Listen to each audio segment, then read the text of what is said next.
Hey everybody, my name is Jamie Santamore. Thank you for tuning in to the first ever Horror Pack indie film review here on the Maine Morgue YouTube channel.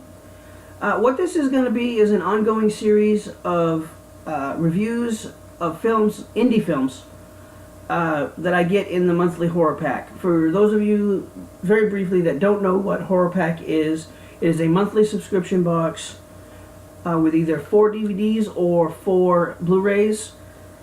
The DVD packet cost $19.99, and the Blu-rays are just a little bit more expensive at $24.99. If you use the promo code JOIN THE PACK, like what it says on my shirt, JOIN THE PACK, you get $3 off your first box, which I think is very cool. Which I believe that's the one my wife used to sign up. And yes, I am wearing an official Join the Pack Horror Pack t-shirt, which I actually unboxed in my previous video this week. So that's the information about Horror Pack. To subscribe, go to horrorpack.com and you'll have all the information there. This inaugural review is going to be of 2016's Dolly Deadly from Wretched Productions. Directed by Heidi Moore. I have to tip my hat here to Heidi. You're an amazing filmmaker. I really can't wait to see what you do next in terms of feature horror films. I'm just going to say that right off the bat. And as an independent filmmaker myself, I really enjoy watching indie films because it shows me a lot as a filmmaker and as a writer, how to do certain things. Because I have no formal training, so watching indie films and indie filmmakers, how they make films, is really an education for me. The movie itself starts out kind of slow, but in a very, very good way. It's slow, but it's constantly building. It's slow, but you see things that you need to see. I'm a fan of the slow burn in horror movies, along with, brutal kills and all that fun stuff that this generation expects. But I'm a fan of the slow burn, and you probably wouldn't know that if you watch this week's Maine Morgue podcast, where I talk about Rob Zombie's Halloween in H2. But I am a fan of the slow burn. Once you get the message behind the movie, you start to understand things a little bit better, and you start to enjoy the movie just a little bit more, or at least I did. Watching the first third of the movie, I honestly thought to myself, as I was sitting on the couch with my wife, I looked at her and I said, honey, this could be like pre-Halloween Michael Myers. That's how good this is. And she thought it was, a compliment, and it really is. So Heidi, if you actually see this video, that is a compliment. I'm a huge Halloween fan, and I really thought that you could insert the first third of this movie in front of John Carpenter's Halloween and have it be like a prequel to what Michael Myers becomes. An amazing cast, top to bottom, across the board.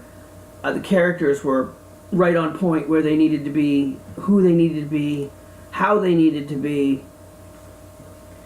I'm going to tip my hat again to Heidi and Cassandra. I'm not going to say Cassandra's last name because I can't, and I don't want to insult her.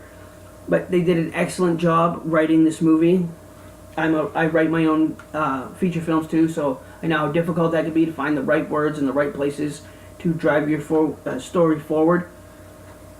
This movie is definitely one that is on my rewatch list. It will go into my heavy rotation of horror movies for sure. I'm the type that likes to watch movies over and over and over again because I do learn from them in a good way. Educationally wise, I'm not going to go out and dress as a doll and start killing people. Well, that's a great idea. Getting back to the review. I don't need people thinking I'm crazy. I am, but that's beside the point.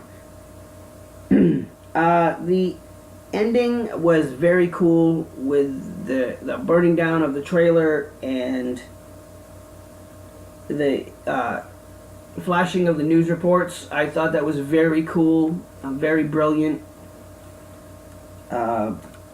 Seeing how Benji, who is the main character, went from that tortured young boy to what he became was an excellent way to end the movie on a note that, Jesus, is there going to be a Deadly Dolly 2? Or Dolly Deadly 2, excuse me. Or is this it? And I really hope that Heidi comes out with a Dolly Deadly Part 2. Because I think it would be interesting. But if not, I really, honestly, truly cannot wait to see what Wretched Productions comes out with next. As for rating this movie, for those of you that don't know, the rating system is going to be the same as I do on the Maine Morgue podcast. It is going to be 0 to 5 stabs. I do award quarters, halves, and 3/4 stabs as well. So for rating Dolly Deadly, I gave it a 4.5 stabs out of 5. Because while there were things that I thought should be done differently, I don't try to outwardly knock other indie filmmakers, because I would never want to be responsible for somebody saying, I'm not doing this anymore, I'm not getting across to people the way I want to, etc. This movie was very, very good, and I strongly suggest that fans go to wretchedproductions.com and order a copy of Dolly Deadly if you like very interesting, very intense storytelling. Because I think that's what this is very intense storytelling, very on point. Once you get our message, everything makes sense storytelling. With that said, I'm going to sign off. Thank you guys so much for watching this first Horror Pack indie film review. Again, go to wretchedproductions.com. That's a hard word to say. And pick up Dolly Deadly. It's an excellent film. I think you'll really enjoy it. Take care, everybody. I will be back next week with another Horror Pack indie movie review, as well as my regularly scheduled episode of the Maine Morgue podcast. Once again, my name is Jamie Santamore. Stay humble, stay hungry, everybody.